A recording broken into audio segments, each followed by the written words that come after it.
अच्छा, कई बार आपने नोटिस किया होगा जो लोग जेन्युइन होते हैं, स्पिरिचुअल होते हैं या फिर उनके जीवन में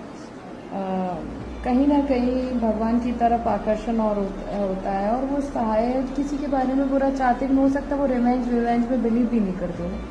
उनकी लाइफ में उनका करियर सबसे ज़्यादा हेल्प फेस में होता है, पर एक चीज़ उनके साथ होती है, पता है क्या? देखने के साथ वर्क करके जाता है, भले तुम यार तुमने गलत किया है। आप उनका जीवन उठा के देखिए, जो उनका चेहरा देखिए, जो